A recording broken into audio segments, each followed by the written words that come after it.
What if I told you you can strip Rapunzel's armor away? Only to find out that she's a heckin' servant of Nurgle. Jesus Christ! Well, that's the type of thing that Ikit and the Rat Boys are going to do today with this tactic. And here's what we're going to need. Firstly, some kind of lord or hero with some magic. In this case, we've got Ikit, and we want Flensing Ruin because it has the minus 30 armor and also some direct damage as well. Or we could bring a Plague Priest hero with Wither from the Law of Plague, as that'll give us that minus 30 armor there as well. So any lord or hero that has one of these two spells that can bring down armor, Lord Skrulk has Wither, the Grey Seer with the Law of Ruin will have Flensing. Any of that lot will do. Then we need one of two extra ingredients, either the Death Runners, the sneaky anti-infantry option with that stalk, it's going to be helpful, or the Eshin Triads, who are pretty much the same but anti-large, but they both have the most important trait we need here in Weeping Blade, which gives minus 50% armor to whatever they touch, which is pretty damn huge. So we're going to need one of these two units, either Eshin Triads or the Death Runners.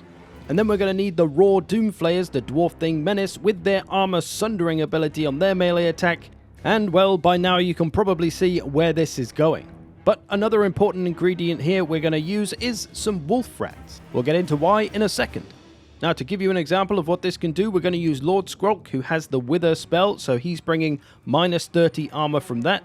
As I say, this ingredient is interchangeable with other lords and heroes with armor-reducing spells. And then I've got some Death Runners who are bringing that Weeping Blade. It doesn't really matter too much about their damage, more about the Weeping Blade. And then we've got the Dwarf Thing Menace with their minus 30 armor as well. And then some Doggos a little bit out on the flank.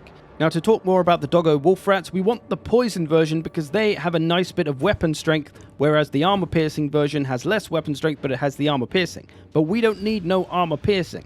We're going to strip old Luen here down to his undies. Here he comes, one of the toughest, tankiest, regenerating lords in the game. Flies in to attack my lord. We're going to drop that Wither spell. We're going to get everything into him. The extra armor's going to come off, and then we're going to flank around with the Doggos, surround him. And what the Doggos are going to do is, because they're good at surrounding, they're going to get lots of attacks off constantly, and there's about 80 of them, so lots of Doggos, lots of attacks, and Luen here with his 0 armor is going to feel the full force of those Doggo bites because there's no armor saving him from their damage. And we can see he's nearly down to half health already. He engaged us when there was 17 seconds on the clock, so we're nearly at about 40 seconds into this fight. And you can see all the effects on him. We've got the Wither minus 30, the Weeping Blade minus 50% of his armor, and the armor sundering from the Dwarf Thing Menace. Plus there's some poison on there as well. So Luen is getting absolutely debuffed to high heaven, his armor specifically, thus leaving him defenseless and unable to defend against the damage that he's taking from all these surrounding enemies. And there we go, Luen breaks before 17 seconds, so about a minute just under, we're able to break one of the toughest tanky lords in the goddamn game.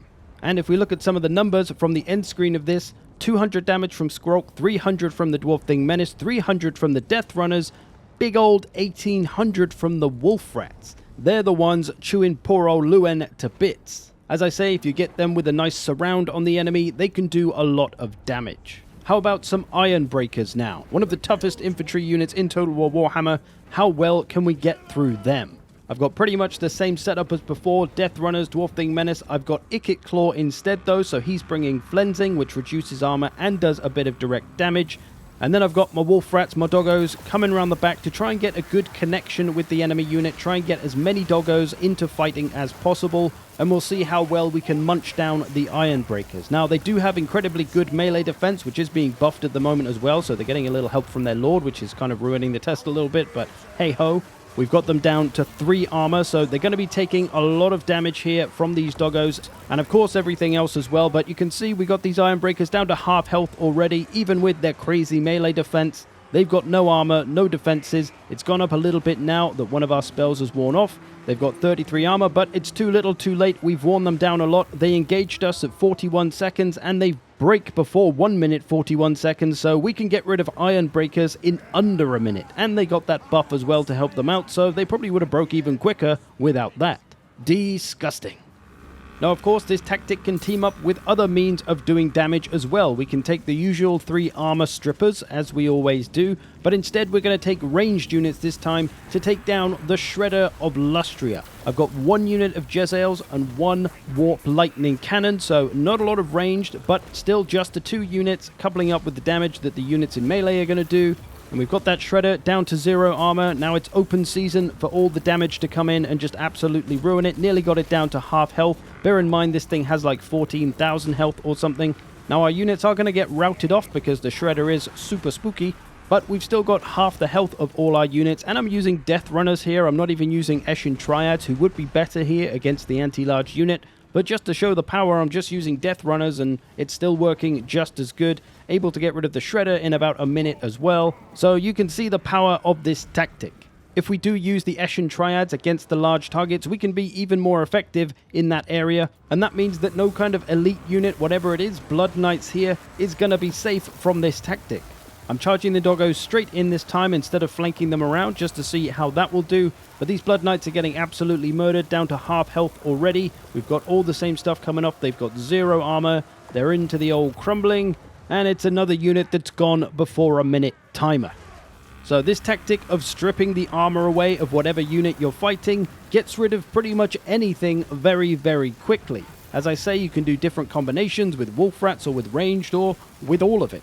And if we can break all of these elite units in under a minute, imagine what we can do to mid-tier stuff or less. Those poor bastards don't stand a chance. And now, well, you're probably thinking, well, it's all good in a controlled situation, Zerk, but what about in an actual battle? Can this really work? Well, I'll show you, you skeptical bastard.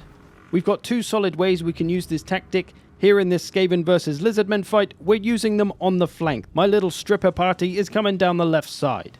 I've got Ikit, Eshin Triads, the Doomflayers, and 1 unit of Doggos. I've also got a Plague Priest so that I can cast the armor reduction twice, one after the other, to keep my enemy's armor at 0. I've got some strong cavalry coming down this side, Horned Ones and Cold Ones Spear Riders, 1 unit of each. And the Horned Ones are kind of coming our way, so we're going to engage them first, get everything into them, drop all the armor debuffs, bring them down to 0 armor, get the Doggos into them, and we'll see how quick we can get rid of them. That Flensing Ruin, a little bit of direct damage there as well, going to help us out. But you can see we're getting a lot of damage very quickly on these Horned Ones, nearly got them down to half health. Like Plague Priest over here is just distracting the other Cold One Cavalry, doing us a favor there. He'll be alright for a minute. And back to the Horned Ones, we can see we're getting some serious damage on them now. They're nearly down to about a quarter of their health left. Their leadership is -1. They're beginning to waver, and they're nearly gone already. We're going to quickly move on to the other cavalry. There's a Carnosaur here now as well. So this is a bit of a group mashup here. But luckily, we've got that Plague Priest, so we can double up, as I said, on the -30 armor spell. So we're able to keep that going onto these other units as well. And we're going to start to take them apart. The Cold One Spears are about to waver. Now we can focus down on the Carnosaur. And with any luck, we can get rid of 3 strong enemy units, all in the space of under 2 minutes. And you can see we haven't really taken much damage here. My Doom Flayers are fine, my Eshin Triads are fine, my Doggos are fine, my Priest is a little bit beaten up, my Lord's a little bit beaten up. But for the most part, we're looking good. The rest of the battle's going okay. A lot of stuff coming for us on the front line, but we got enough to defend here. We got some Rat Ogres, lots of crappy infantry, of course, as it's the Skaven way. Got some ranged units. So the battle's holding up fine, engaging on the front lines, and back over here to the Carnosaur. Well, that's wavering now as well. Didn't take long, huh? The Skaven armor-stripping powers are pretty crazy. We are going to get some routing, though, but these things are fine. The Wolf Rat still got plenty of health. Ikit still got plenty of health. They just got a little bit scared for a second, but we got rid of a bunch of strong units. The Star Chamber Guardians are here now. They might be a little bit more of a problem. Got to be careful around them and their anti-large capabilities. Might take out our Doom Flayers or Ikit, so got to be a little more cautious with them, but lots of damage done already. Pretty heckin' powerful. The other option on how to use this tactic is to put the little stripping party in the middle of your army and just have them wait for whatever comes along and try to seek out the strongest, most dangerous targets and take them down quick. In this case, there's a big Chaos army coming for us. Be'lakor flies above. He's going to be one of the big targets we're going to want to try and get after if he comes down. And then there's some chosen great weapons who are very dangerous to our ratty unarmored troops as well, so got to get rid of them. But Be'lakor has very kindly decided to feed himself to the stripping party, so we're going to jump straight on him. He is a tough boy though. He is going to take a good bit of work to get down. He's got a lot of health. He does have a 40% damage resistance, which he's just popped, so that's going to make it harder for us to get any damage on him early on. He's got 0 armor though. We're going to send in the Council Guard because they're stood there as well. Anti-large, might as well get them in there. And eventually, when his damage resistance wears off, he is going to be a lot more vulnerable to this tactic. So this is kind of a real-world action. This kind of thing will happen. There are damage resistances out there. They are a good counter to this tactic. It's definitely saving Be'lakor right here, but As the time wears on, he's going to start taking that damage. I've got some Jezzails defending this flank and some Rattling Gunners over here. Another dangerous unit here we could have targeted as well, these Skull Crushers, but my Rattlings are doing good work on them. But why not get all these ranged units onto Be'lakor as well? He's starting to take some big damage. Why not make it even worse for him? Throw the Rattlings in, throw the Jezzails in, and we're just going to absolutely melt the bastard. And we're going to get him wavering pretty quick. All those leadership penalties are going to rack up from all the damage he's taking so quickly. And Be'lakor is going to pretty quick bye-byes after his damage resistance anyway. And then we're going to look to target these Chosen with dual weapons. So we want to try and get after them. There's a big gap in the front line. I'm going to move my little stripping party through here. And we're going to flank around and try to get after those. So we're just hunting out all the strong, heavily armored units that we want to get rid of. And the beauty of it is that if anything tries to get in our way and stop us, we'll probably be able to break that really quickly as well. And keep moving on to the target we actually want. And here we're going to come up behind these Chosen. They're pretty much in full health. They've got a lot of armor on, 135. We're actually only able to get them down to 5 armor, so we can't even entirely get rid of their armor. They've got so goddamn much. But still, we can get a lot of damage on them very quickly. We're attacking them in the rear here as well. That's going to give extra leadership penalties. And we are going to rout these boys very, very quickly. They're at half health, but they're gone now. Now I can just keep the doggos on them to keep chewing them up until they're pretty much gone. Although, apparently we don't have to, as this battle is won without the Lord and some of the stronger units. Nice. So there it is, a filthy, dirty Skaven tactic to strip your enemies naked. I hope you've enjoyed this. Thanks for watching. I will see you in the future.